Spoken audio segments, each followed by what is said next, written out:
41.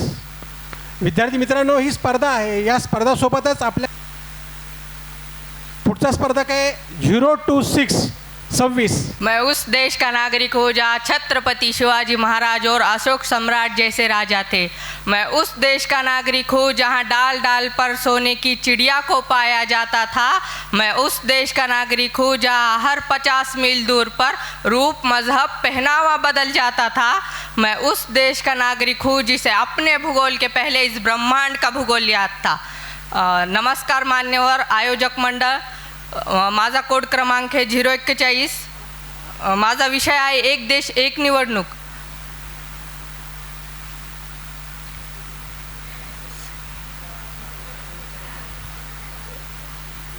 मित्रांनो, एक देश एक निवडणूक, एक देश एक निवडणूक हे केवळ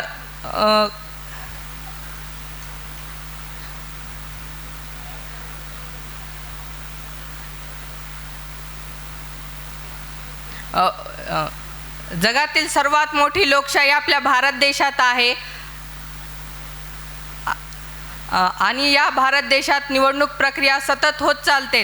एक देश एक निवडणूक प्रक्रिया एक देश एक निवडणूक प्रक्रिया 1972 साली सुरू झाली ती. एक देश एक निवडणूक प्रक्रिया तर 1972 साली ही निवडणूक आपल्या भारत देशात 1972 साली आपल्या भारतात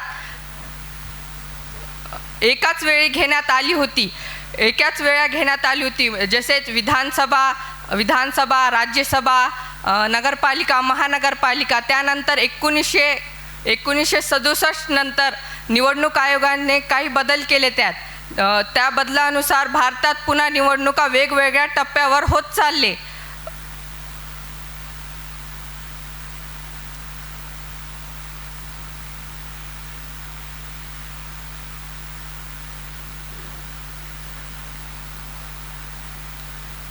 त्यानंतर काही राज्यात निवडणूक अगोदर व्हायचे, काही राज्यात पुन्हा व्हायचे. म्हणजे आपल्या देशात निवडणुका एकाच वेळी घेण्यात यावे. एकाच वेळे घेतले तर खूप फायदे होतील. त्याचे फायदे अनेक आहे. एकाच वेळे मतदान घेतल्यावर आपले जे मतदान होतात, जसेच विधानसभा झाले, राज्यसभा झाले, ह्याचे जे सभा होते, मोठमोठे सभा होते, आकर्षणसाठी मोठे साऊंड सिस्टीम, लाईट सिस्टीम जे लावले जातात, हे सिस्टीमवर खूप खर्च येतो. एक सभा घेतली जाते, एका महिन्यापूर्वी सभा घेतली जाते. कोट्याहून अधिक खर्च एका सभावर केला जातो. आकर्षणासाठी खूप काही लावला जातो. तेच पैसे आपण वाचवले तर या देशासाठी विकासासाठी कामाला येईल.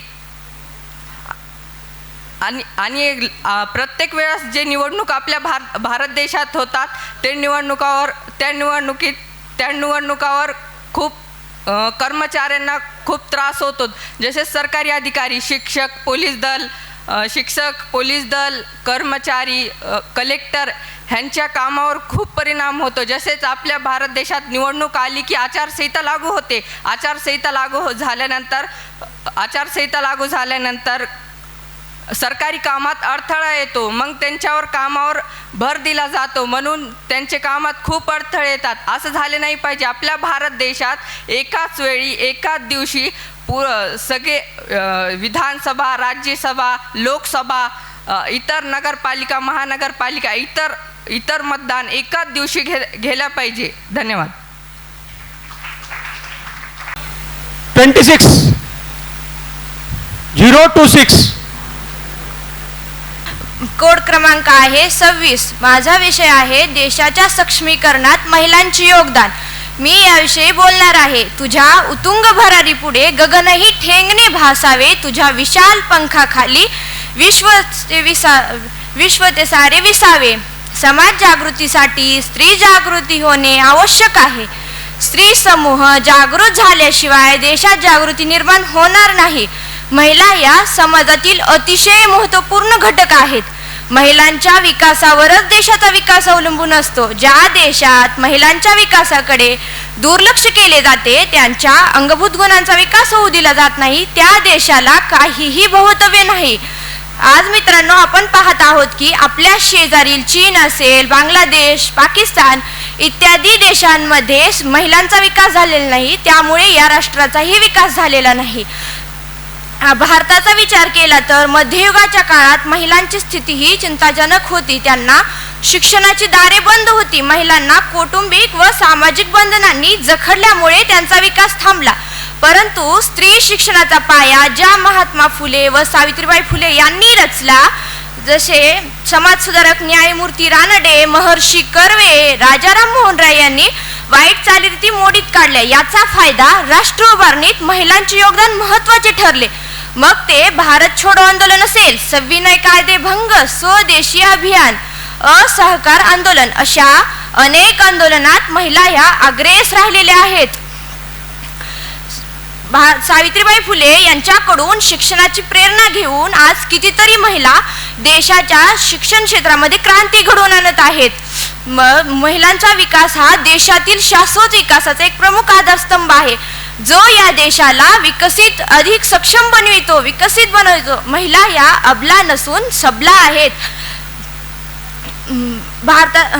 भारताच्या पहिल्या महिला पंतप्रधान इंदिरा गांधी, राष्ट्रपती प्रतिभाताई पाटील, अंतराळवीर कल्पना चावला, मेधा पाटकर, सिंधुताई सपकाळ, सुनीता विल्यम एवढेच नाही तर तुम्हा आम्हाला स्वरांच्या मंजूळ वाणीतून तणामुक्त करणारी आमची गान कोकिळा लता मंगेशकर, अशा कितीतरी महिलांनी देशाच्या सक्षमीकरणात आपले योगदान दिले आहे. महिलांना फक्त चूल आणि मूलच नाही तर चार भिंतीच्या बाहेर जाऊनही महिलांनी शिक्षण घेतले आहे. महिला आज प्रत्येक क्षेत्रामध्ये क्रांती घडवून आणत आहेत. आपला अतुलनीय दयाभाव, सहनशक्ती आणि कठोर परिश्रमाने महिला देशासाठी कार्य करीत आहेत. महिलांनी समाजात घडवून आणलेला विकास हा देशाचा विकास म्हणजेच महिलांचा विकास असतो. महिलांनी बचत गटाच्या माध्यमातून आपल्या कुटुंबाला व समाजाला विकसित बनवण्यासाठी घेतलेली गरुड झेप आर्थिकदृष्ट्या मौल्यवान आहे. भारत हे एक विकसनशील राष्ट्र आहे.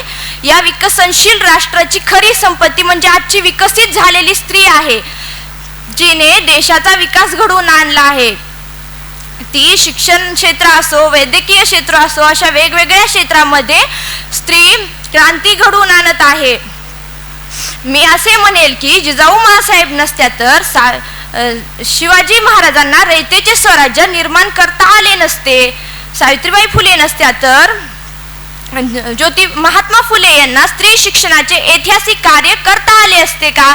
रमाबाई नसत्या तर डॉक्टर बाबासाहेबांनी लिहिलेले संविधान या देशाला मिळाले असते का? जे संविधान, त्या संविधानावर पूर्ण देश चालतो, त्या संविधानावर कायदे तयार होतात, असे महान संविधान मिळाले असते का? भारतीय स्त्री म्हणजे देशाची खरी संपत्ती आहे. आज भारताला विविध समस्या भेडसावत आहेत. त्यातील एक समस्या म्हणजे त्रिभ्रूण हत्या आहे. याच्यावर मात करण्यासाठी बेटी बचाव बेटी पढाव हा उपक्रम सुरू करण्यात आला आहे. याच्यामुळे मुली सुशिक्षित बनत आहेत. मुलींनी वेगवेगळ्या क्षेत्रामध्ये क्रांती घडवून आणली आहे. महिला फक्त चूल आणि मूल याच्याशी संबंधित न राहता वेगवेगळ्या क्षेत्रात क्रांती घडवून आणत आहेत. महिलांनी स्वतःच्या पायावर उभे राहून देशाला सक्षम बनवण्याचे कार्य हाती घेतले आहे. महिला फक्त पुरुषाच्या मागे नाही तर पुरुषाच्या पुढे जाऊन कार्य करीत आहेत. पुरुषाच्या खांद्याला खांदा लावून आज भारतीय स्त्री पुढे जात आहे. इतिहास सांगतो आमचा, स्त्रीने शत्रू तुडवला, झाशीच्या राणीने लक्ष्मीबाईने झाशीचा किल्ला लढवला, जिजाऊने रयतेचा राजा शिव छत्रपती घडवला, ताराबाईंनी महाराणी ताराबाईंनी महाराष्ट्राच्या भूमीत औरंगजेब रडवला. अशा या महान स्त्रिया म्हटलं तर या भारत देशाची खरी संपत्ती आहे, ज्या भारतात आहेत. भारत आज महासत्तेकडे वाटचाल करत आहे. या वाटचालीच्या मागे महिलांचे योगदान हे नाकारता येणार नाही. महिलांनी देश सक्षम बनविण्यासाठी वेगवेगळी कार्य हाती घेतलेली आहेत. महिला आज प्रत्येक क्षेत्रामध्ये उत्क्रांती घडवून आणत आहेत. महिलांनी आपला स्वतःचा विकास करीत करीत कुटुंबाचा विकास केला आहे, आपल्या समाजाचा विकास केला आहे. याच्यामुळे देश हा सक्षम होत आहे. भारत देश आज विकसित बनत आहे. भारतात मध्ये महिला या आज प्रत्येक गोष्टीमध्ये पुढे जात आहेत. महिलांनी शिक्षण क्षेत्राचे महत्त्वाचे कार्य हे हाती घेतले आहे. महिला प्रत्येक क्षेत्रात क्रांती घडवून आपले कुटुंब समाज विकसित बनवत आहेत. महिला आज पुढे जाण्याचा प्रयत्न करत आहेत. देशाच्या सक्षमीकरणात योगदान देणाऱ्या महिलांना माझा मानाचा मुजरा. धन्यवाद.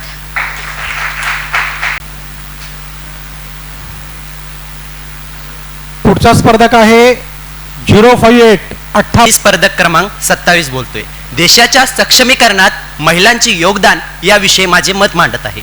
चूल आणि मूल ही ओळख झाली जुनी, तीच स्त्री बनली आहे देशाची स्वाभिमानी धनी. संकटांना भेदून गगन भरारी घेत आहे, देशाच्या सक्षमीकरणाची धुरी समर्थपणे वाहत आहे. सर्वप्रथम देशाचे सक्षमीकरण म्हणजे काय? अरे जो देश स्वतःच्या पायावर उभा राहून स्वतःचे प्रश्न सोडवण्यासाठी, समस्या सोडवण्यासाठी आणि प्रगती करण्यासाठी सक्षम असणे. आज आपल्या देशाला सक्षम बनवण्यात, परिपूर्ण बनवण्यात महिलांचं अमूल्य असं योगदान आहे. महिला ह्या कुटुंबाचाच आधारस्तंभ नाहीत, तर देशाच्या प्रगतीचा कणा बनलेल्या आहेत.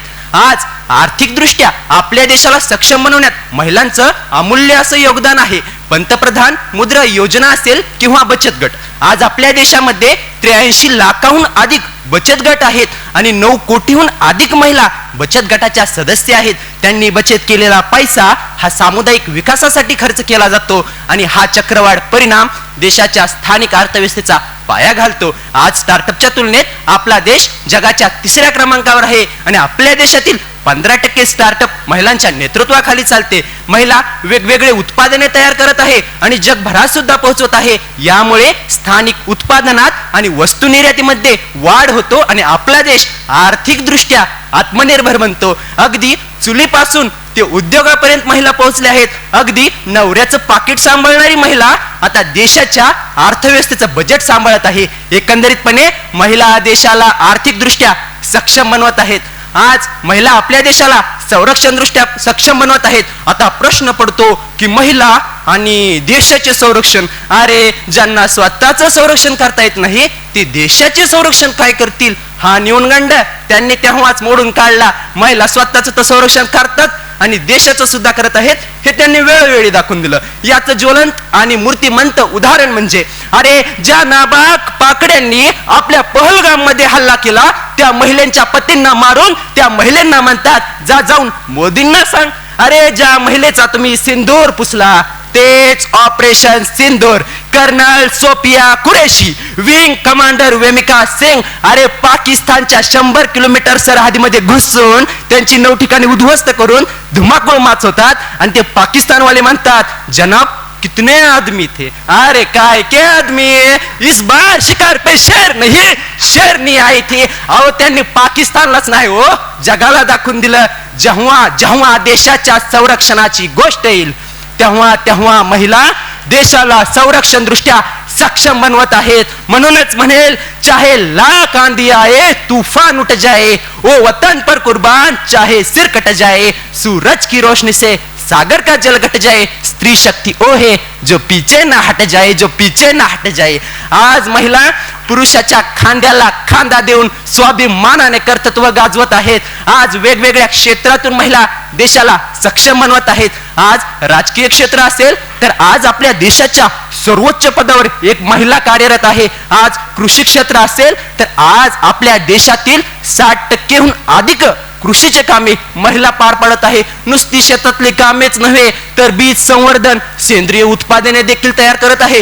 क्रीडा क्षेत्रात जेव्हा देशातील महिला पदक प्राप्त करते ना आपली छाती अभिमानाने फुगून येते. तिने केलेला हा बदलत्या काळात बदल आहे. अरे काळ बदलला, युग बदलला, इतिहास तिने घडवला, आबला म्हणणाऱ्यांचा भ्रम तिने मोडला, चूल सोडून जहाज विमान चालवत आहे. अरे घर काय देश सुद्धा चालवत आहे. अरे घर काय देश सुद्धा चालवत आहे. आणि विशेष बाब म्हणजे महिला देशाला सामाजिक दृष्ट्या सक्षम बनवत आहेत.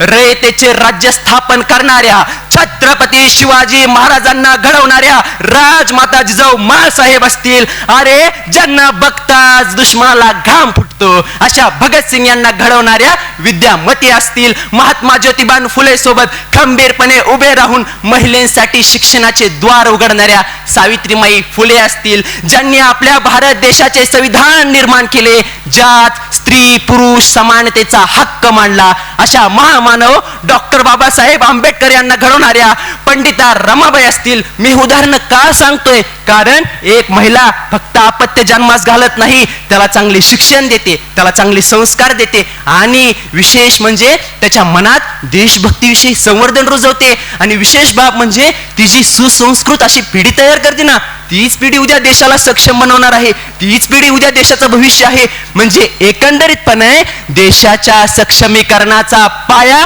हा सुद्धा महिला घालून देत आहे. यापेक्षा मोठं योगदान काय असेल? अरे ती किती मोठा त्याग करत आहे. स्वतःच्या मुलाला फुलाप्रमाणे जपणारी महिला, त्याला साधं खर्चटलं तर तिच्या डोळ्यातून पाणी येतं. मग ते आपलं मूल देशाच्या सीमेवर पाठवायला वेडी आहे का तिला वेड लागले? अरे तिला माहित आहे आपल्या देशाला संरक्षण दृष्ट्या सक्षम बनवायचं असेल किंवा इतर क्षेत्रामध्ये परिपूर्ण बनवायचं असेल तर हा त्याग करावा लागणार आहे. यापेक्षा मोठा त्याग काय असेल? अरे ते किती मोठं एकंदरीतपणे देशाला सक्षम बनवण्याच्या पायाभूत पायरीपासून ते शिखरभूत पायरीपर्यंत आपला अमूल्य असं योगदान देत आहे, देत होती आणि देत राहणार सुद्धा. आणि खरंच ज्या महिलेमुळे आज आपलं अस्तित्व आहे तिचा आपण नेहमी सन्मान करूया. पण सद्यस्थिती कशी आहे? आपण आता टेम्पररी झालो. म्हणजे कसं, तिचा आपण सन्मान करतो, पुढाकार देतो, तिला आदर करतो, पण केव्हा महिला दिन आला की तिचा सन्मान करतो, तिला पोळ्याचा बैल बनवतो. म्हणजे आपण तिची इंस्टा व्हॉट्सअप सगळीकडे स्टेटस स्टोऱ्या ठेवतो. माँ तू कितनी अच्छी है, माँ तू कितनी सच्ची है, सेंड.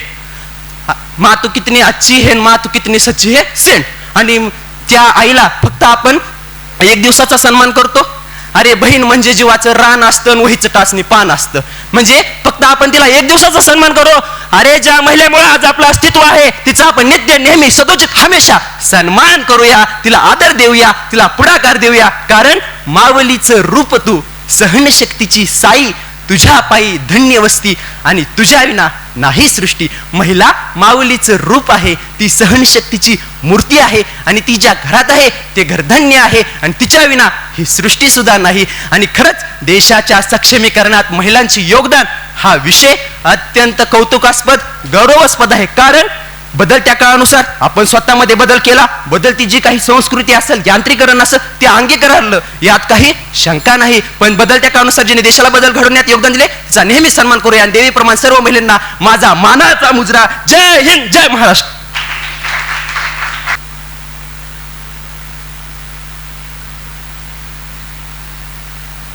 कोड नंबर 046 पुढचा स्पर्धक. काम यंत्राचं, विचार मानवी काम यंत्राचं, असं नातं आता जुळलं नव्यानं. कृत्रिम बुद्धिमत्ता आले जग बदलायला, कृत्रिम बुद्धिमत्ता आले जग बदलायला, संधी आणि आव्हान दोन्ही हातात धरायला, दोन्ही हातात धरायला. नमस्कार मित्रांनो, मी कोड क्रमांक 58 आपल्या समोर विषय मांडतोय, कृत्रिम बुद्धिमत्ता, संधी आणि आव्हाने. मित्रांनो, आज आपण एका अशा युगात जगतोय जिथं मानवाची बुद्धी, यंत्राची क्षमता एकत्र येऊन नवं युग घडवत आहे. या युगाचं नाव काय? तर या युगाचं नाव आहे कृत्रिम बुद्धिमत्तेचं युग. मित्रांनो, कृत्रिम बुद्धिमत्ता म्हणजे काय हा प्रश्न आपल्या सर्वांना पडतो. कृत्रिम बुद्धिमत्ता म्हणजे काय हे अगदी सोप्या भाषेत सांगायचं झालं तर जेव्हा संगणक, मोबाईल, रोबोट मानवाप्रमाणे विचार करतात, निर्णय घेतात, शिकतात आणि अनुभवातून सुधारतात, त्या क्षमतेला म्हणायचं कृत्रिम बुद्धिमत्ता. कृत्रिम बुद्धिमत्ता म्हणजे नुसती यंत्राची बुद्धी नाही, तर मानवाच्या बुद्धीचा विस्तार खऱ्या अर्थानं कृत्रिम बुद्धिमत्ता आहे. अरे कृत्रिम बुद्धिमत्तेच्या या उपलब्ध झालेल्या संधीच्या जोरावर आज आपल्या समोर सगळे युवक स्वतः प्रगल्भ होत चाललेत. मग खऱ्या अर्थानं हे शक्य कशामुळे होत आहे? तर हे शक्य होत आहे कृत्रिम बुद्धिमत्तेमुळं. माणूस विचार करतो, यंत्र शिकतं. माणूस विचार करतो, यंत्र शिकतं. ज्ञानाचं नवं पान रोज उलगडतं. संधी आहेत अपार, संधी आहेत अपार, पण सावध राहायचं. कारण या बुद्धिमत्तेच्या लाटेत स्वतःला हरवू नाही द्यायचं, स्वतःला हरवू नाही द्यायचं. कृत्रिम बुद्धिमत्ता प्रत्येक क्षेत्रामध्ये आपला ठसा उमटवत आहे. वैद्यकीय क्षेत्र असो, शैक्षणिक क्षेत्र असो, शेती असो, वाहतूक व्यवस्था असो, अगदी उद्योगधंदा असो, या क्षेत्रामध्ये खऱ्या अर्थानं आपला ठसा उमटवण्याचं काम जर कोणतं माध्यम करत असेल तर ते माध्यम म्हणजे कृत्रिम बुद्धिमत्ता आहे. शिक्षणाच्या क्षेत्रामध्ये AI मुळे विद्यार्थी वैयक्तिक शिक्षण घेऊ शकालेत. हे शक्य कशामुळे झाले? हे शक्य झालंय कृत्रिम बुद्धिमत्तेमुळं. अरे वैद्यकीय क्षेत्रामध्ये कॅन्सर सारख्या भल्या मोठ्या आजारावर उपचार सुचवण्याचं काम जर खऱ्या अर्थानं कोणतं माध्यम करत असेल तर ते माध्यम म्हणजे कृत्रिम बुद्धिमत्ता आहे. शेतीच्या क्षेत्रामध्ये पीक संवर्धन ड्रोन आणि सेन्सरच्या मदतीनं अगदी सोपं झालंय. वाहतूक व्यवस्थेमध्ये AI वर आधारित स्वयंचलित गाड्या चालायला लागल्यात. उत्पादक क्षेत्रामध्ये उत्पादन अधिक अचूक आणि वेगानं होण्याचं काम जर खऱ्या अर्थानं कशामुळे शक्य होत असेल तर ते शक्य होत आहे कृत्रिम बुद्धिमत्तेमुळं. मित्रांनो, एवढ्या संध्या जर कृत्रिम बुद्धिमत्तेमुळे उपलब्ध असतील तर आजच्या युवकाला राबण्याची गरज काय? त्याच्यावरचा भार कमी करण्याचं काम जर कोणतं माध्यम करत असेल तर ते माध्यम म्हणजे कृत्रिम बुद्धिमत्ता आहे. कृत्रिम बुद्धिमत्तेमुळे वेळ, श्रम आणि पैसा या तिन्ही गोष्टींची बचत होत चालली आहे आणि म्हणूनच कृत्रिम बुद्धिमत्ता आधुनिक विकासाची गुरुकिल्ली ठरत आहे. प्रत्येक नाण्याला दोन बाजू असतात, दोन्ही बाजू सारख्या नसतात.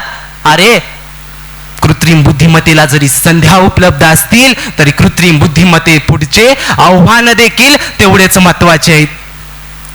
कृत्रिम बुद्धिमत्तेचा प्रकाश उजळतो जगभर, कृत्रिम बुद्धीचा प्रकाश उजळतो जगभर, पण सावलीत दडलेत काही प्रश्न प्रखर. संधीचा उपयोग बुद्धीने करूया, संधीचा उपयोग बुद्धीने करूया, नाहीतर या यंत्राच्या झगमगाटात हरवेल माणुसकीचा भाईचारा. मित्रांनो, कृत्रिम बुद्धीच्या संध्या वाढत आहेत पण आव्हानांचं प्रमाणही तेवढ्याच ताकदीनं वाढत आहे. सगळ्यात मोठं आव्हान म्हणजे काय? नोकऱ्यांचा अभाव. अरे नोकऱ्यांचा अभाव असल्यामुळं आज माणूस जे काम करतो तेच काम कमी वेळामध्ये वेगानं आणि कमी खर्चात करण्याचं काम जर कोणतं माध्यम करत असेल तर ते माध्यम म्हणजे कृत्रिम बुद्धिमत्ता आहे. कृत्रिम बुद्धिमत्तेमुळं रोजगार कमी झालेत. अरे माझ्या सर्वसामान्य माणसाचा चालणारा या संसाराचा गाडा देखील आज खऱ्या अर्थानं थांबलाय. मग याला सर्वस्वी जबाबदार कोण म्हणावं लागल तर ती कृत्रिम बुद्धिमत्ता आहे, हे तेवढंच मी ठामपणे म्हणतो. सर्वात मोठं दुसरं आव्हान म्हणजे काय? गोपनीयता. अरे प्रायव्हसी. माझ्यासारखे सगळेच समोर बसलेले असो बाहेरचे असो, त्या कृत्रिम बुद्धिमत्तेवर अनेक ट्रेंड आलेत. गिबलीझट नावाचे ट्रेंड आलेत आणि आमचे भोळे भाबडे सगळेच AI भक्त त्या कृत्रिम बुद्धिमत्तेवर आपले विचार, आपले फोटो शेअर करायलेत. अरे AI तुम्हाला सौंदर्य प्रदान करत असेल, जे AI तुम्हाला कपडे घालून मेकअप करून नटवून देत असेल, अरे ती AI काय भरोसा? ती AI तुमची इज्जत देखील घालू शकतं. हेच तेवढ्याच प्रखर शब्दात मी बोलतो. जे AI तुमची इज्जत घालवतं तेच AI तुम्हाला रस्त्यावर देखील आणू शकतं. म्हणून कृत्रिम बुद्धिमत्तेच्या या युगामध्ये आपण काय करावं तर कृत्रिम बुद्धिमत्तेच्या या युगामध्ये आपला डाटा कंपन्याच्या हाती जाणार नाही याची काळजी घ्यावी. सर्वात मोठं तिसरं मोठे आव्हान म्हणजे काय? नैतिक मूल्यांचा अभाव. जर यंत्रांनीच निर्णय घ्यायला सुरुवात केली तर मानवाच्या भावनांचा, माणुसकीचा विचार कोण करणार? हा खऱ्या अर्थानं सर्वात मोठा प्रश्न आहे. मी तुम्हाला एक छोटंसं उदाहरण देतो. कल्पना करा एखाद्या शहरामध्ये AI वर आधारित स्वयंचलित न्याय व्यवस्था आली आणि यंत्रांनीच पुरावे पाहून निर्णय घ्यायला सुरुवात केली, पण त्याच यंत्राच्या डाटामध्येच चूक असेल तर एखाद्या निर्दोषाला देखील शिक्षा होऊ शकते. मग खऱ्या अर्थानं कृत्रिम बुद्धिमत्तेच्या या यंत्राच्या बुद्धीमध्ये मानवाची विवेकबुद्धी असणं तेवढंच आवश्यक आहे. कृत्रिम बुद्धिमत्तेचा योग्य वापर आणि संतुलन जर शक्य झालं तर कृत्रिम बुद्धिमत्तेमुळे होणारी प्रगती अधिक फायदेशीर ठरेल. कृत्रिम बुद्धिमत्ता आपल्याला थांबवायची नाही. कृत्रिम बुद्धिमत्तेला योग्य रस्त्यावर आणायचंय, योग्य मार्गावर आणायचंय. याच्यासाठी आपल्याला शिक्षण, नियमन आणि संशोधन या तिन्ही गोष्टी एकत्र करायच्यात. कृत्रिम बुद्धिमत्तेला शिक्षक, विद्यार्थी, संशोधक, नागरिक या सगळ्यांनी एकत्र येऊन कृत्रिम बुद्धिमत्तेचा वापर विकासासाठी करायचा आहे, विनाशासाठी नाही.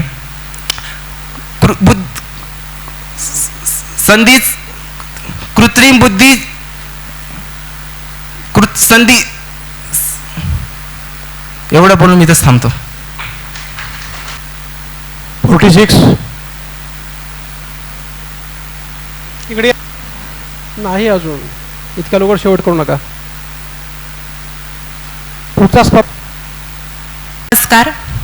आपला भारत हा एक लोकशाही प्रधान देश आहे आणि इतर लोकशाही असलेल्या देशांसाठी आपला भारत हा नेहमीच एक आदर्श भूमिका बजावत आलेला आहे. मात्र काही दिवसांपासून आपल्या देशामध्ये लोकसभा, विधानसभा आणि इतर ज्या निवडणुका, प्रामुख्याने ज्या निवडणुका घेतात, अर्थातच की एक देश एक निवडणूक ही संकल्पना इथे राबविली जावी यावर अत्यंत जोराची चर्चा सुरू आहे. मागच्या काही दिवसांपासून ते आजपर्यंत ह्या चर्चेने जरा सध्या जोर उचललेला दिसतोय आणि म्हणूनच नेमकी एक देश एक निवडणूक ही संकल्पना आहे तरी काय, आणि या संकल्पनेचे फायदे, या संकल्पनेचे तोटे आणि एकंदरीत ही संकल्पना काय आहे हे मांडण्यासाठी मी आपल्या समक्ष उभी आहे. नमस्कार, मी सांकेतिक कोड क्रमांक 46 आपल्या समोर विषय मांडतीये, एक देश एक निवडणूक. मित्रहो, आपल्या सगळ्यांना माहिती आहे संविधान ही आपल्या देशातील सगळ्यात मोठी संकल्पना आहे आणि या संविधानामध्ये 3 खंड पडतात: कार्यकारी मंडळ, न्याय मंडळ आणि कायदे मंडळ. पण सध्या जो चर्चेचा विषय आहे तो म्हणजे एक देश एक निवडणूक. मग जी ही चर्चा एक देश एक निवडणूक या विषयावर चालू आहे ती फक्त आत्ताच चालू आहे का? तर अजिबात नाहीये. कारण या चर्चेला सुद्धा एक इतिहास आहे. इसवी सन 1951, 1952 आणि 1957च्या दरम्यान, अर्थात 57 मध्ये एक देश एक निवडणूक म्हणजे लोकसभा, विधानसभा आणि इतर ज्या निवडणुका आहेत त्या एकत्रित घेतल्या गेल्या होत्या. पण काही कारणास्तव काही काळानंतर तिथल्या सरकारचं जे मतदान कमी झालं होतं, हंग असेंब्ली असेल, अशा विविध कारणांमुळं, अशा विविध राजकीय कारणांमुळं ज्या निवडणुका आहेत त्या परत घ्याव्या लागत होत्या. आणि ज्या निवडणुका परत घ्याव्या लागत होत्या म्हणून त्यामध्ये टाइम वाढत गेला, काळ वाढत गेला. 2017 मध्ये नीती आयोगानं सुद्धा एक श्वेतपत्रिका जाहीर केली होती आणि त्यामध्ये एक देश एक निवडणूक या संकल्पनेच्या योजनेसाठी, अंमलबजावणीसाठी उपायही सुचविले होते. या संकल्पनेला विरोध करण्यासारखं काहीच कारण नव्हतं त्यावेळेस. पण आपल्या देशातील काही पक्षांच्या मते की जो मतदार आहे, जो मतदान करणारा मतदार आहे, तो मतदान करत असताना काही गोष्टी डोळ्यासमोर ठेवून मतदान करत असतो. म्हणजे कसं की जर लोकसभेचं मतदान असेल, विधानसभेचं मतदान असेल तर जात, धर्म या गोष्टींकडे पाहिलं जातं. आणि जेव्हा ग्रामपंचायतीचं मतदान असतं तेव्हा आमच्या घरातल्या नळाला पाणी येतंय का नाही हा सर्वात महत्त्वाचा मुद्दा. जेव्हा ग्रामपंचायतीचं मतदान होतं त्या मतदानाच्या वेळेस आमच्या घरातल्या नळाला पाणी येतंय का नाही, आमच्या गावातले रस्ते बांधलेले आहेत का नाही, आमच्या गावचे रस्ते स्वच्छ आहेत का नाही, या गोष्टींचा प्रश्न हमारा धर्म कितना खतरे में है या प्रश्नाचं उत्तर शोधणं सुद्धा कठीण व्हायला लागतं. मग एक देश एक निवडणूक ही योजना जर आपण राबवायला लागलो तर या योजनेच्या माध्यमातून आपल्या देशातील गावागावातील जागतिक स्तरावरील प्राथमिक स्तरावरील प्रश्न सुटतील का नाही हा मुद्दा तिथे उपस्थित राहतो, म्हणून या संकल्पनेला विरोध होतो. दुसरा महत्त्वाचा मुद्दा म्हणजे की प्रशासकीय यंत्रणा ही योजना राबवत असताना आपली प्रशासकीय यंत्रणा तेवढी तुलनेबल आहे का नाही या गोष्टीचा सुद्धा आपण विचार करायला पाहिजे. त्याचबरोबर मतदारांचा सहभाग हाही तितकाच महत्त्वाचा आहे. अभ्यासानुसार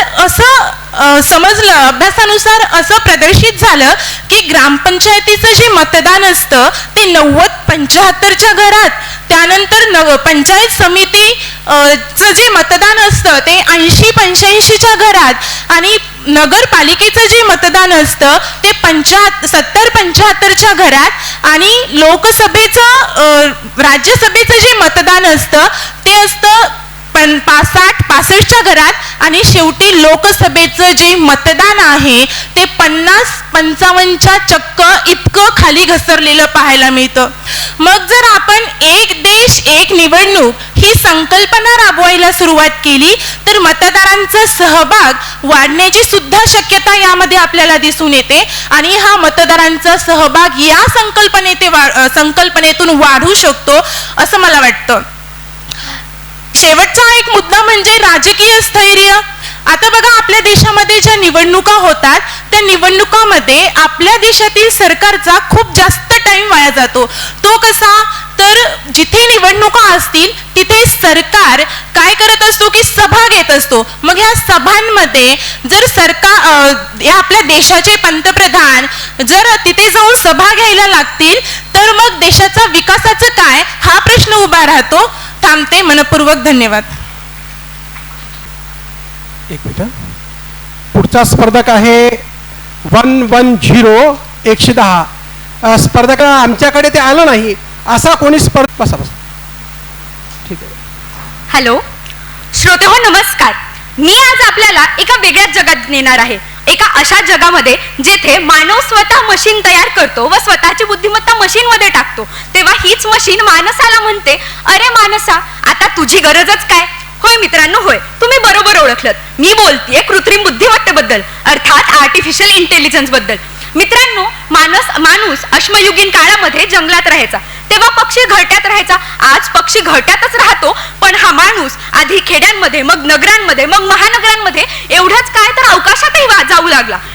याला कधी तो प्रगतीचं, कधी विकासाचं, तर कधी बदलाचं नाव देत गेला. आणि असाच एक बदल म्हणजे कृत्रिम बुद्धिमत्तेचा जन्म. मित्रांनो, इलॉन मस्कच्या आयुष्यातील 17 ऑक्टोबर 2025 ची संध्याकाळ महत्वपूर्ण होती, कारण त्या दिवशी तो एक मुलाखत घेणार होता आणि मुलाखत घेणारी कोणी व्यक्ती नव्हती, तर ती सोफिया नावाची कृत्रिम बुद्धिमत्तेचं एक चालतं बोलतं उदाहरण असणारी सोफिया नावाची रोबोट होती. तेव्हा त्याने भविष्याची, या कृत्रिम बुद्धिमत्तेच्या भविष्याची चिंता व्यक्त केली. तेव्हा ती सोफिया त्याला काय म्हणाली ते गरजेचं. ती म्हणाली, अरे इलॉन, काळजी नकोस करू, तू जर माझ्याशी चांगलं वागलास तर मीही तुझ्याशी चांगलं वागेन. पण या सोफियाच्या जरतरच्या भाषेमुळे आम्हा समोर एक प्रश्न उभा राहतो. तो प्रश्न असा की कृत्रिम बुद्धिमत्ता खरंच एक संधी आहे की आव्हान आहे. आणि त्यामुळेच याच विषयाचा आढावा घेण्यासाठी मी स्पर्धक कोड क्रमांक 60 विषय मांडतीये, कृत्रिम बुद्धिमत्ता, संधी आणि आव्हाने. विद्यार्थी मित्रांनो, हेराक्लाइटस नावाचा एक तत्वज्ञ म्हणायचा, परिवर्तन यही संसार का नियम है. आणि असाच हा बदल म्हणजे कृत्रिम बुद्धिमत्ता. मित्रांनो, गुगलचा CEO सुंदर पिचाई जेव्हा म्हणतो AI is not a threat, it's a tool to empower humanity, तेव्हा हाच AI आम्हाला कुठेतरी संधी वाटायला लागतो, वरदान वाटायला लागतो. याच AIचा PwCच्या अहवालानुसार 2030 पर्यंत जागतिक अर्थव्यवस्थेमध्ये $15.7 मिलियन इतकी अर्थव्यवस्था वाढेल हे मला जेव्हा कळतं तेव्हा मला हाच AI वरदान वाटायला लागतो, एक संधी वाटायला लागतो. जेव्हा नीती आयोग अर्थात नॅशनल इन्स्टिट्यूट फॉर ट्रान्सफॉर्मिंग इंडियाचा अहवाल AI फॉर ऑल म्हणजे AI तळागाळापर्यंत पोहोचला पाहिजे हा अहवाल प्रसिद्ध होतो, तेव्हा आपल्याला कळतं की भारतासारखा 2047 मध्ये विकसित होण्याचं स्वप्न पाहणारा, आपला मातृभूमी असणारा आपला देश हा शेती, आरोग्य, शिक्षण, वाहतूक, स्मार्ट शहरे यांसारख्या नानाविध क्षेत्रात AIचा वापर करतो आहे. जेव्हा आम्हाला कळतं की की बंदिकोट नावाचा एक स्टार्टअप बंदिकोट नावाचा एक रोबोट तयार करतो आणि याच रोबोटमुळे मॅन्युअल स्कॅबेंजिंग सारखा प्रकार कुठेतरी टळला जातो, कारण एआयचा उपयोग गटारे साफ करण्यासाठी होऊ लागतो आणि सफाई कर्मचाऱ्यांना या गटारे साफ करण्याची गरज पडत नाही. तेव्हा मला असं वाटतं की संविधानात कलम 21 ज्यामध्ये मूलभूत हक्क आपण नमूद केलेले आहेत त्याचा कुठेतरी खरंच अंमलबजावणी होते असं मला वाटतं आणि हा मानवतेचा विजय मला वाटायला लागतो. माझा बाप शेतकरी उभ्या जगाचा पोशिंदा असा माझा बाप शेतकरी बाप जेव्हा एआयचा उपयोग करतो शेतीमध्ये आणि हवामानाचा अंदाज, मातीचं परीक्षण अशा नानाविध गोष्टींसाठी तो एआयचा वापर करतो व शेती करू लागतो, तेव्हा मला हरित क्रांतीनंतर MS स्वामीनाथनच्या हरित क्रांतीनंतर झालेली एआय एक अनोखी क्रांती आहे की काय असं वाटायला लागतं. जेव्हा याच एआयचा उपयोग निरामय नावाचा एक स्टार्टअप आहे जो ब्रेस्ट कॅन्सर डिटेक्शनसाठी थर्मल इमेजिंग सारख्या टेक्निकचा वापर करून हजारो महिलांचा प्राण वाचवतो, तेव्हा हा खरंच वरदान ठरला असं मला वाटायला लागतं. पण नाण्याच्या आणि आणखीन एक सांगायचं तर महत्वाने सांगायचं तर वर्ल्ड इकॉनॉमिक फोरमच्या 2030 मध्ये पर्यंत या एआय मुळे 97 दशलक्ष इतक्या नोकऱ्या निर्माण होऊ शकतात असं जेव्हा मला कळतं तेव्हा मला म्हणावंसं वाटते, ladies and gentlemen, AI is not the end of jobs, rather it's a beginning of new possibilities. पण गरज आहे कौशल्य विकास करण्याची आणि त्यासाठीच आपला भारत देश स्किल इंडिया, प्रधानमंत्री कौशल्य योजना यांसारख्या कित्येक योजना राबवतो आहे, कारण future belongs to those who prepare for it today. आणि त्यासाठीच गरज आहे स्किल एज्युकेशनची. आजचा 5वी-6वीचा विद्यार्थी देखील कोडिंग डिकोडिंगचे क्लासेस करताना आपल्याला दिसतो, कारण स्किलची खरंच गरज आहे. जर आपल्याला टिकायचं असेल तर हे एआय शिकावंच लागेल, कारण the humans which are using AI will replace the humans which are not using AI, ही आजची सद्यस्थिती आहे. पण जर या विषयाच्या अनुषंगाने आपण नाण्याची जर दुसरी बाजू लक्षात घेतली तर त्याचे आव्हान देखील तेवढेच आहेत. Please play the song Alexa, please play the song this this this. या जगासमोर खूप आव्हाने आहेत, जसं की डीप फेक सारखे क्रायसिस. कारण वर्ल्ड इकॉनॉमिक फोरमच्या रिपोर्टनुसार फक्त 68% देशांमध्ये एआय नियमनाचे कायदे आहेत आणि त्यामुळे सेलिब्रिटीचे फोटो व्हायरल होतात, एआय जनरेटेड फोटो व्हायरल होतात. काल ती सेलिब्रिटी होती, आज ती मी असू शकते, उद्या तुम्ही असू शकतात किंवा कोणतीही बहीण किंवा स्त्री किंवा पुरुष कोणीही असू शकतं. त्यामुळे गरज आहे डिजिटल इंडिया ऍक्ट सारख्या कायद्यांची आणि जी आपल्या संसदेने पारित देखील केलेलं आहे 2023 मध्ये. त्यानंतर मला एक आव्हान दिसतं ते सिंग्युलॅरिटीज नावाचं एक आव्हान. जेव्हा एआय हा मानवी बुद्धिमत्तेवर वर्चस्व निर्माण करेल आणि एआय माणसाला गुलाम बनवेल, मग तेव्हा आम्हा समोर एक प्रश्न उभा राहतो की मशीन आपल्यासाठी आहे की आपण मशीनसाठी आहोत. तेव्हा मला म्हणावंसं वाटतं की एआयला दिशा देण्याची गरज आहे, तिला माणुसकीचं हृदय देण्याची गरज आहे, कारण technology can be a useful servant but it is a dangerous master. पण मित्रांनो, मला असं म्हणावंसं वाटतंय की एआय कडे ज्ञान आहे पण तिच्याकडे करुणा नाहीये. एआय वेगवान निर्णय जरूर घेऊ शकते पण ती माणुसकीने निर्णय घेऊ शकत नाही. आणि त्याचंच एक उदाहरण म्हणजे टेस्ला सेल्फ ड्रायव्हिंग कारचा झालेला ऍक्सिडेंट आणि त्याच्यामध्ये एआयच्या एका चुकीच्या निर्णयामुळे 2 जीव जागीच गेले आणि हे भविष्यात वाढू शकतं. त्यामुळे गरज आहे याला दिशा देण्याची, या एआय वर कंट्रोल तयार करण्याची. पण शेवटी मी म्हणेल, जसं मी सांगितलं की माणसालाच हृदय आहे, मशीनला हृदय कधीच येऊ शकत नाही. त्यामुळे जोपर्यंत हा माणूस दुसऱ्या माणसाशी माणसाप्रमाणे वागेल तोपर्यंत ही मानवी बुद्धिमत्ता नेहमीच महान ठरेल आणि ही कृत्रिम बुद्धिमत्ता मानवी बुद्धिमत्तेला कधीच हारू शकत नाही. पण एवढंच असं वाटतं की ही एआय एक संधीच बनली पाहिजे आणि आपला देश 2047 पर्यंत विकसित राष्ट्र हा बनेलच आणि त्यामध्ये एआय त्याला सहाय्य ठरेल असं मला वाटतं. शेवटी जाता जाता एवढंच म्हणेल, हीच आमुची प्रार्थना अन हेच आमुचे मागणे, हीच आमुची प्रार्थना अन हेच आमुचे मागणे, मानसाने मानसाशी मानसा समवागणे, मानसाने मानसाशी मानसा समवागणे. धन्यवाद. स्पर्धक आहे हा. यानंतर शेवटचा स्पर्धक असेल 7-7. आपण सर्व 7-7 आहोत म्हणून शेवटचा स्पर्धक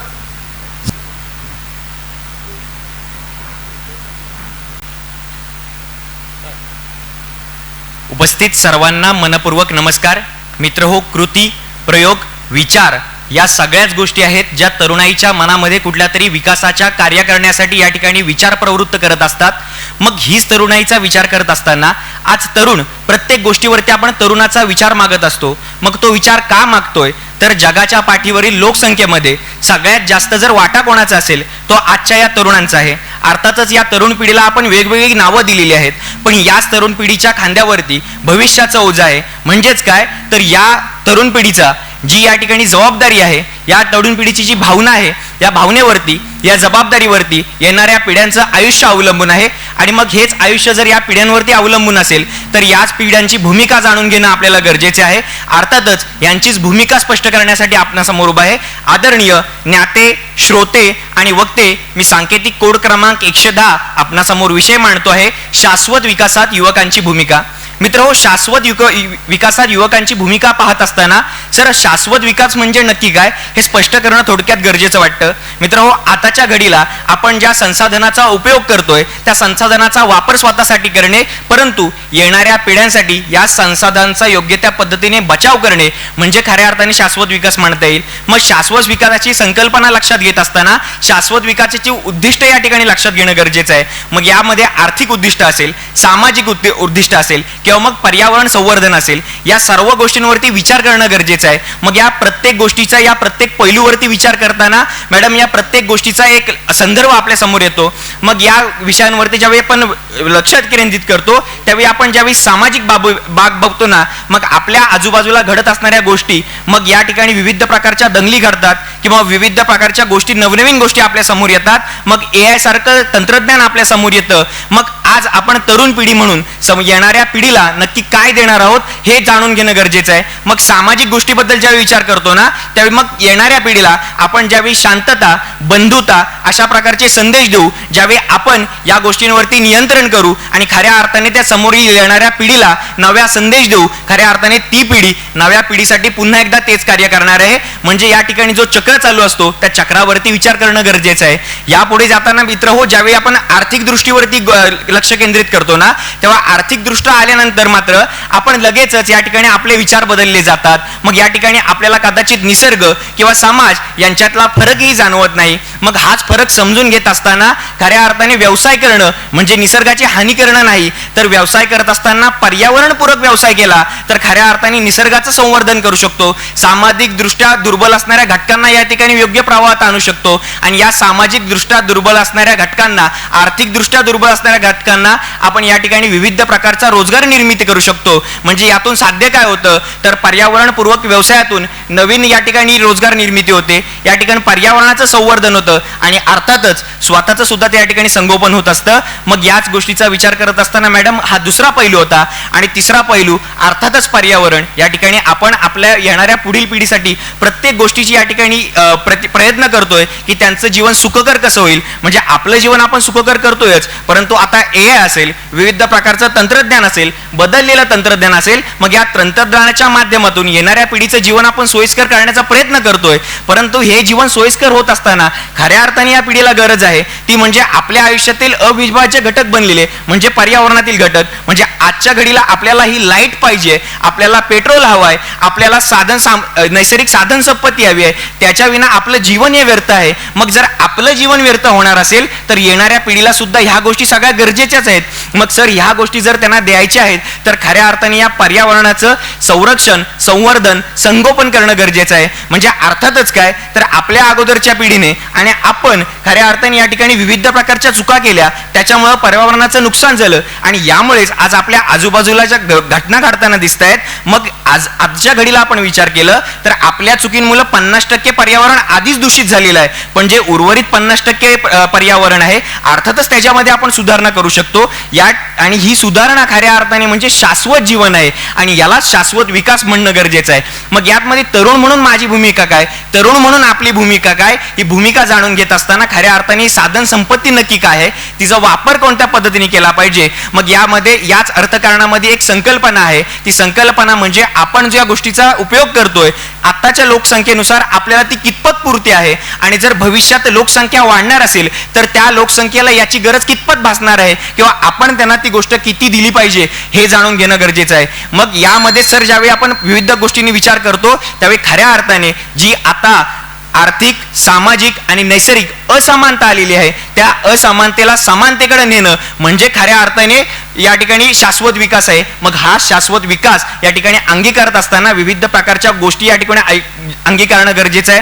म्हणजे शाश्वत विकास व्हायला पाहिजे, परंतु या ठिकाणी विविध प्रकारे जर आपणच त्याची उलाढाल करत असू, एआयच्या माध्यमातून या ठिकाणी चांगल्या गोष्टी घडत आहेत, परंतु त्याच एआयच्या माध्यमातून विविध प्रकारच्या घटना सुद्धा घडताना दिसत आहेत. मग त्या गोष्टींचा विचार करून त्या गोष्टींवरती नियंत्रण आणणं गरजेचं आहे. अर्थातच या पृथ्वीच्या 5 महाभूतांवरती आपण नियंत्रण करू शकत नाही, पण आपल्या वापरावरती नियंत्रण करू शकतो आणि त्या वापरावरती केलेलं नियंत्रण हे खऱ्या अर्थाने आपल्याला शाश्वत विकासाकडे घेऊन जाईल. मित्रो, जाता जाता शेवटी एवढंच म्हणेन की अभिव्यक्त है तो क्यों ना संभल लिया जाए, कहानी वही रखे किरदार क्यों ना बदल लिया जाए, ये जो लूटते थे अपनी धरती माँ को खुद के स्वार्थ के लिए क्यों ना इसी को बचाने के लिए अब खुद को लुटा दिया जाए. एवढं बोलतो आणि आपल्या सगळ्यांचा निरोप घेतो. मनपूर्वक धन्यवाद.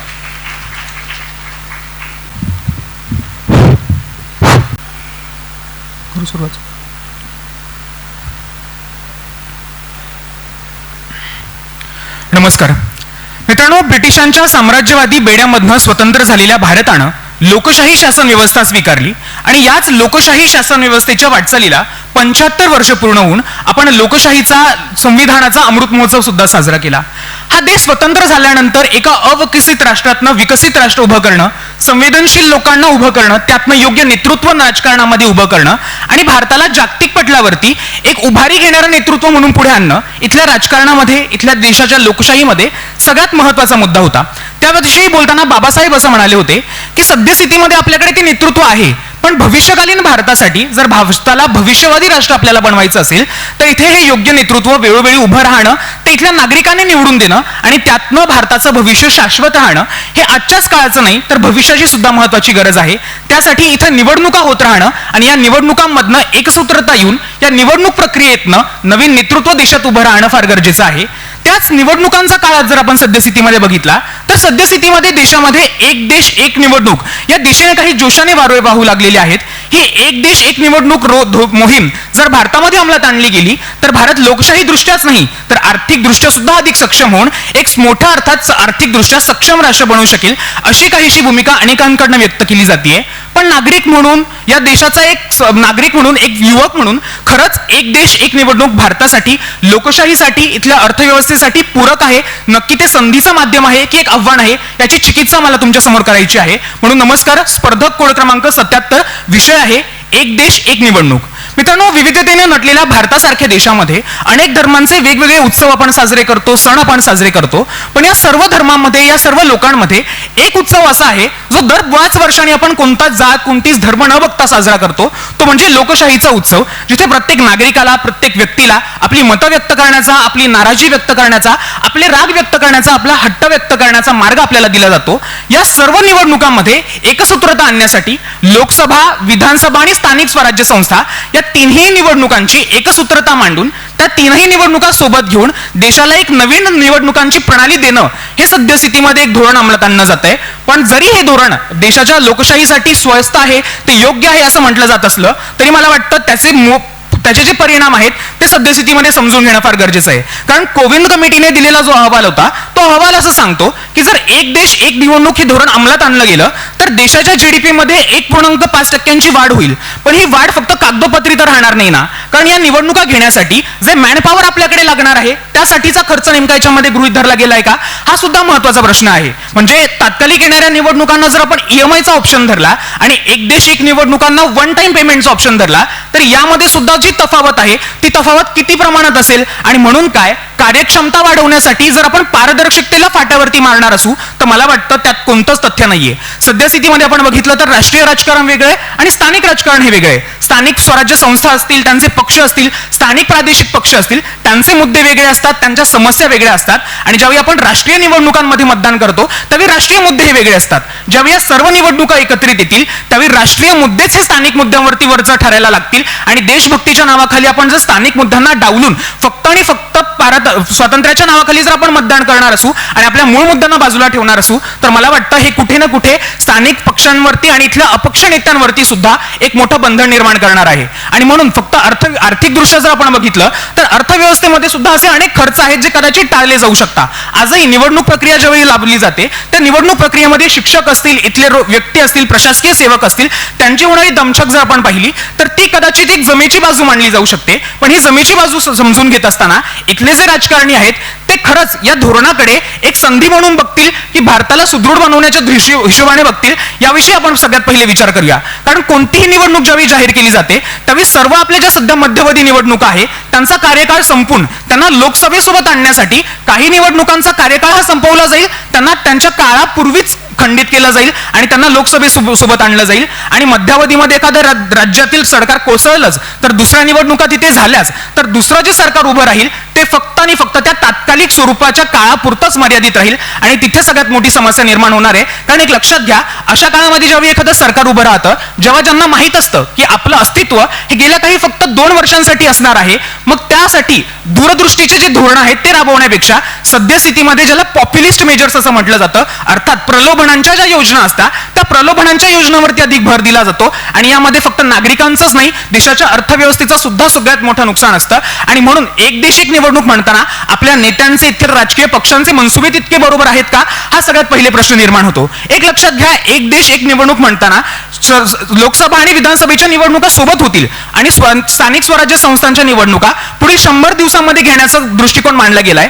मग याला खरंच एक देश एक निवडणूक म्हणावं का की एक देश 2 निवडणूक असं म्हणावं, हाही सगळ्यात पहिला प्रश्न निर्माण होतो. दुसरं म्हणजे पक्षांची भूमिका तर आपण बघितलीच, पण तिसऱ्या महत्वाच्या घटकामध्ये ज्यावेळी आपण संविधानामध्ये काही सगळे बदल आहेत ज्यामध्ये आचारसंहितेच्या वेळी देशामध्ये जी सगळी विकास कामं आहेत ती विकास कामं स्थगित केली जातात आणि त्यामुळे देशाच्या विकासावरती जो परिणाम होतो यावरती जे भाष्य केलं जात आहे त्याविषयी बोलताना महाराष्ट्रासारख्या राज्याचा विचार केला तर 5 वर्षांच्या कालावधीमध्ये महाराष्ट्रासारख्या राज्याला 300 दिवस कामकाजाचे हे फक्त आणि फक्त निवडणूक प्रक्रियेवरती घालवावे लागतात. मग हे 300 कामकाजाचे दिवस जर आपल्याला फक्त निवडणूक प्रक्रियेमध्ये घालवावे लागत असतील आणि केवळ ही एक समस्या सोडवण्यासाठी एक देश एक निवडणूक हा पर्याय आपल्या समोर आणला जात असेल तर मला वाटतं इतका सगळा घाट घालण्यापेक्षा केवळ आणि केवळ आचारसंहितेच्या कायद्यांमध्ये, नियमांमध्ये थोडेफारसे बदल करून जर तो पुन्हा आपल्या समोर आणला गेला तर मला वाटतं ही समस्या खूप कमी खर्चामध्ये सुटू शकेल. आणि पुढे जाऊन एक देश एक निवडणूक ही एक देश एक पक्ष, एक देश एक विचारधारा, एक देश एक नेता आणि शेवटी एक देश एक म्हणणं यामध्ये परावर्तित होण्यापासून थांबून राहील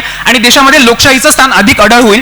केवळ हे स्थान आपल्या लोकशाही समोर, आपल्या या नागरिकांसमोर लादलं जाऊ नये, त्यांच्या मताचा सुद्धा विचार केला जावा आणि त्यातून नागरिकांनी सुद्धा एक विवेकी भूमिका मांडावी. आणि एक देश एक निवडणूक हे कोणत्या राजकीय नेत्याचं, कोणत्या राजकीय पक्षाचं हातातलं साधन बनून न राहता ते लोकशाहीला बळकट करण्यासाठी भविष्यामध्ये यावं. ते इथून पुढे आपलं सरकार आणि आपण विवेकी नागरिक म्हणून सरकारपर्यंत आपलं म्हणणं पोहोचू, ती माझी शेवटची अपेक्षा आहे. आणि आपण आता 18व्या वर्षात पदार्पण करून पुढे आलेले सगळे युवक आहोत, ती भूमिका आपल्याला कळावी आणि त्यातनं काहीतरी विवेकी घडावं इतकीच अपेक्षा व्यक्त करतो आणि थांबतो. आभार.